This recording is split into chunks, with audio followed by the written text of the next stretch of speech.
Plant family. This is your above average entrepreneur, India Russell, delivering some high frequency concepts.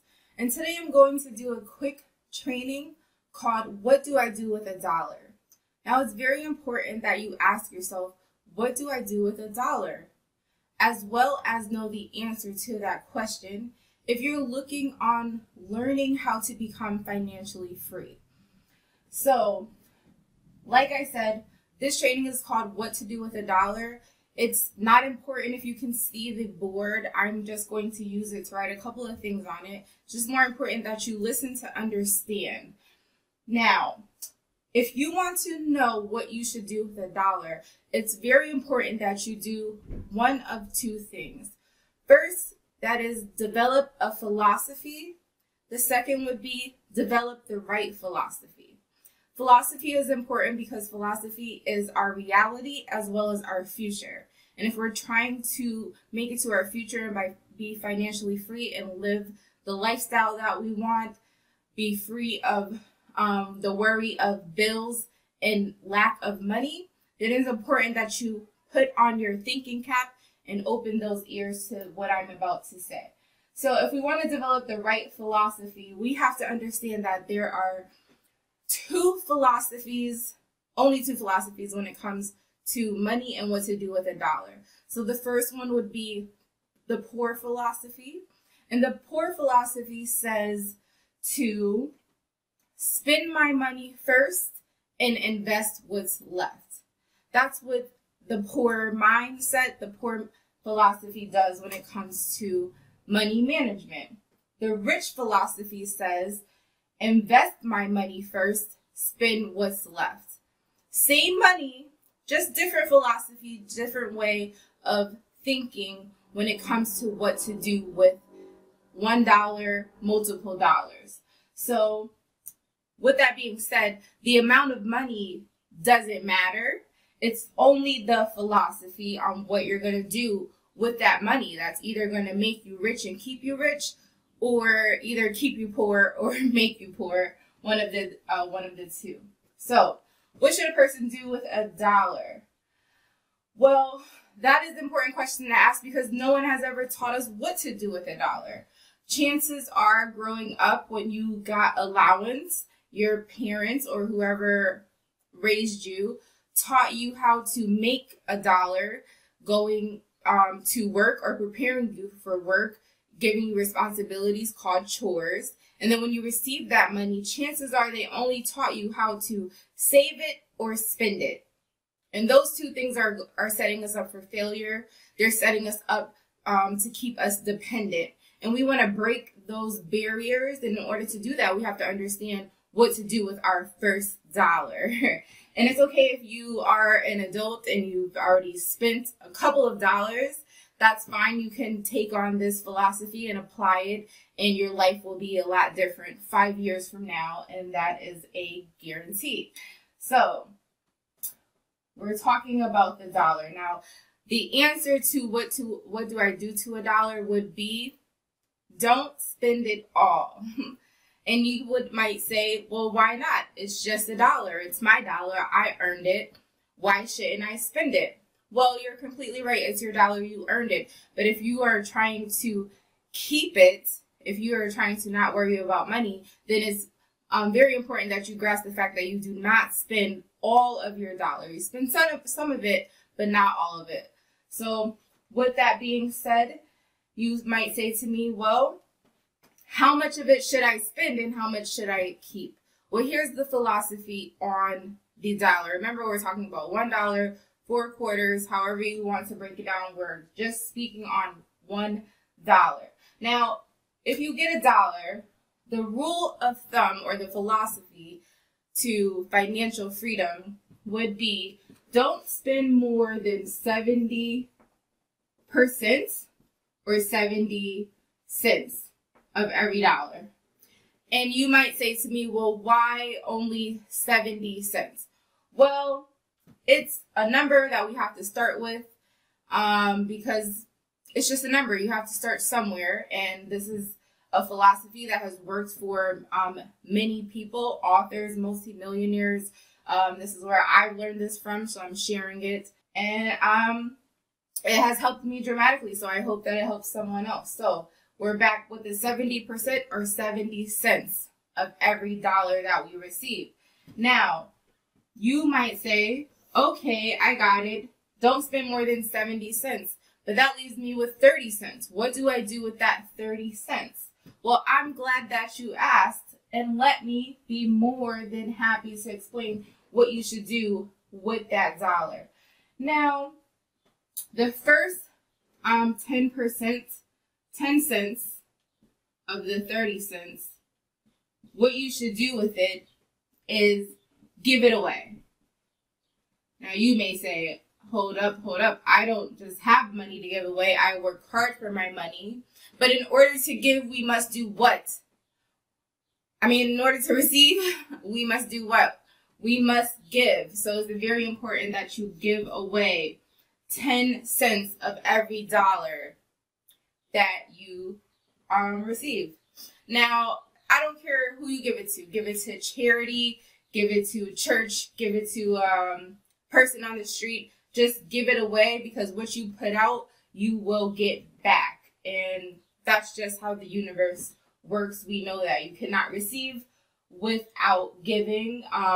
Find some worthy investments to give that 10 cents to. That's charity or give it away, however you would like to break it down. Now, the next 10 cents or 10% of that dollar, I like to say that's called active capital. Now, for those who don't know what active capital might be, active capital is something to make you a profit. Something to make you a profit. And this is something that you're setting aside. You can call it your rainy day fund.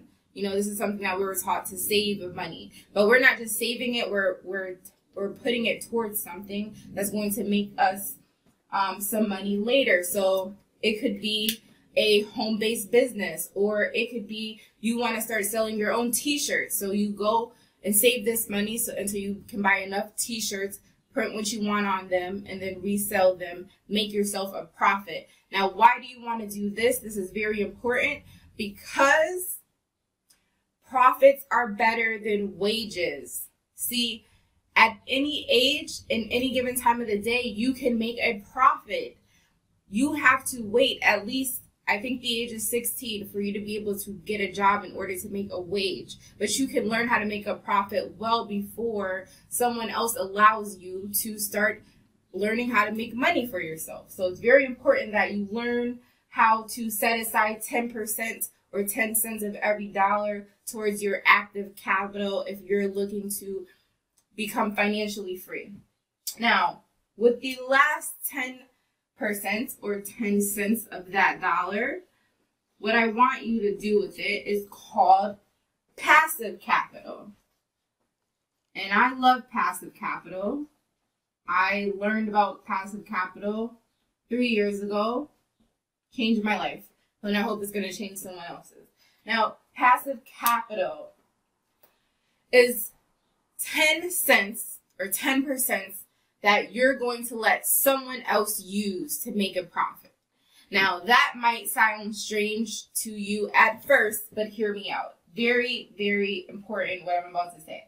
Your passive capital is going to leverage you in life. Leveraging is very important if you're trying to become financially free or you're trying to level up in life. You need to learn how to leverage, and that's what our passive capital is going to do for you if you learn how to utilize this. Now, you can take this 10% or 10 cents and let someone else use it via stocks, bonds, mutual funds, whatever you'd like to give it away to, but you're giving it to a person who can use it to turn around and make a profit and then turn around and pay you for allowing them to use the money to make a profit. Does that make sense? I hope someone caught that, because that was a nugget.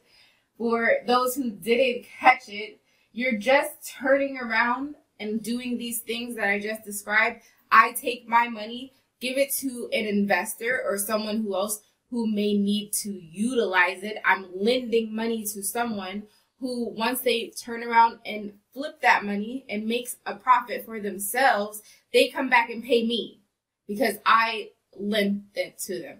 It's called compound interest, and it's very important. It's something that you need to learn. If you don't know about money, look up, get books about compound interest and really start to dig in and learn this. If that's too complicated, then let's just break it down in simpler forms and say that your 10%, your passive capital, just puts you in position to be a lender. And once you become a lender, you are now in a power position because people need to seek you to borrow from you, and they have to pay it back with a higher interest. Sort of how our banks and credit do us. You got to put yourself on the opposite side of getting money if you want to become financially free. So in order to put yourself on the other side of money, it is very important that you learn what to do with a dollar, because a lot of us weren't taught what to do with our first dollar. Therefore, this is why we're living check to check now in our 30s, 40s, and 50s. And that's okay, and it's not okay, but it's only okay because we can change it with our mindset. You got to switch our mind in the way we think about money. We have to actually learn about money and what to do with money and how to make our money work for us instead of us working for our money. Very, very key. So, with this being said, this was a financially free training. Now, someone might say, well, India, I don't even know what financially free means. I mean, I gather that it means that I have enough money that I never have to worry about bills. I never have to stress. I can get up and go do what I want. Those are financially free. Like, you're free from freedom stealers. And I like to call freedom stealers bills, our jobs, debt. Those are things that are freedom stealers. And it's only a freedom stealer because we lack what? Money. So it's important that we learn how money works, how to make our money work for us, how to leverage our money so that our money is constantly working on a 24-hour basis and it's just constantly coming in as quick as it's going out. Residual income, financially free. To sum up, financially free, freedom, making financial income for yourself in this simple quote, and it's called live from the freedom of your own resources. And a lot of us weren't taught how to do that, but that's okay because we can always learn. And if you learn how to make your money work for you, eventually you'll be able to live off of the freedom of your own resources, the freedom of your own sweat equity. Very important that you learn how to make yourself work for you, because we weren't just put here to work 40 hours and die. We just weren't put here to do it. So with that being said, you want to learn what to do with your dollar, the 70-30 rule. 70% don't spend more than 70%. And with the other 30%, 30 cents, we broke it down 10, 10, 10. 10 you give away, give it to charity. 10 is your active capital. You're sitting on it to invest in something that's going to make you a profit in the end. And your last 10% is your passive capital. This is really your money maker. Your power position allows you to become a lender and not a spender. I hope somebody caught that. So with that being said, this is just another thought-provoking video, and this is your girl India Russell, just an above average entrepreneur, and I will catch you guys at the beach or the bank. And I want you to remember that wealth is always found within the individual, or it will never be discovered at all. Till next time, take care.